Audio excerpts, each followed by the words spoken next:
আজকে থেকে ৪৭ বছর আগে দেশ এবং জনগণের প্রয়োজনে বাংলাদেশ জাতীয়তাবাদী দলের জন্ম হয়েছিল। প্রতিষ্ঠার পর থেকে আজ পর্যন্ত বিএনপি তার আদর্শ থেকে বিচ্যুত হয়নি, চেষ্টা করেছে সবসময় তার যে আদর্শ সেটার ভেতরে থাকার জন্য। বিএনপির প্রতিষ্ঠাতা স্বাধীনতার ঘোষক শহীদ রাষ্ট্রপতি জিয়াউর রহমান দেশ পরিচালনার দায়িত্ব নিয়ে দেশের স্বাধীনতা সার্বভৌমত্বকে সুদৃঢ় করার চেষ্টা করেছিলেন। তিনি দেশে বহুদলীয় গণতন্ত্র করেছিলেন প্রতিষ্ঠিত, দেশে বাক এবং ব্যক্তি স্বাধীনতা ফিরিয়ে দিয়েছিলেন। একটি দুর্নাম ছিল স্বাধীনতার পরবর্তীতে তলাবিহীন ঝুড়ি বাংলাদেশের। সেই দুর্নাম থেকে মুক্ত করে দেশকে একটি স্বনির্ভর রাষ্ট্রে পরিণত করেছিলেন শহীদ রাষ্ট্রপতি জিয়াউর রহমান। তার শাহাদাত বরণের পরে দেশে আবারও স্বৈরাচারের শাসন প্রতিষ্ঠিত হয়েছিল। দেশনেত্রী বেগম খালেদা জিয়ার আপসহীন সংগ্রামের মাধ্যমে দেশ স্বৈরাচার মুক্ত হয়েছিল। জনগণের রায় বেগম খালেদা জিয়া রাষ্ট্র পরিচালনার দায়িত্ব পাবার পরে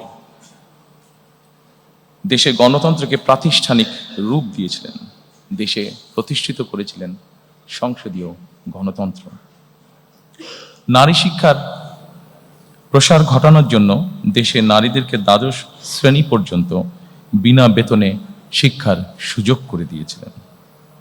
দেশনেত্রী বেগম খালেদা জিয়ার নেতৃত্বে 2001 সালে তৃতীয়বারের মতন রাষ্ট্র পরিচালনার দায়িত্ব পেলে বেগম খালেদা জিয়া অর্থনীতিকে বাংলাদেশকে এশিয়ার এমার্জিং টাইগারে পরিণত করেছিলেন।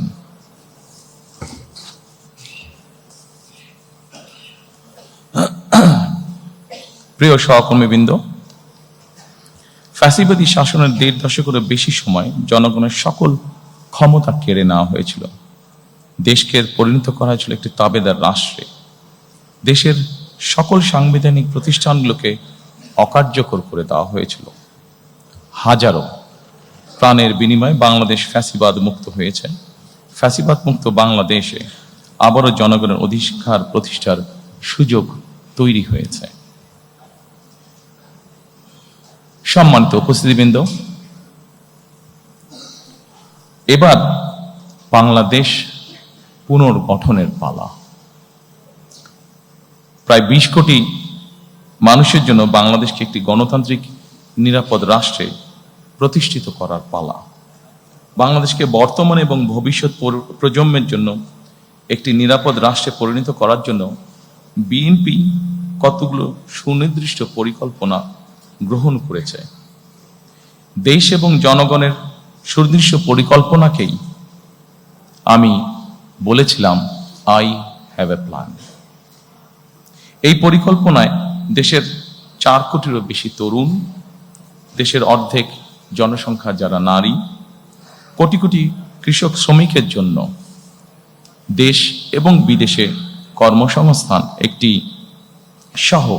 একটি স্বনির্ভর বাংলাদেশ গঠন করার জন্যই প্রতিটি সেক্টর ভিত্তিক কর্ম পরিকল্পনা আমরা গ্রহণ করেছি।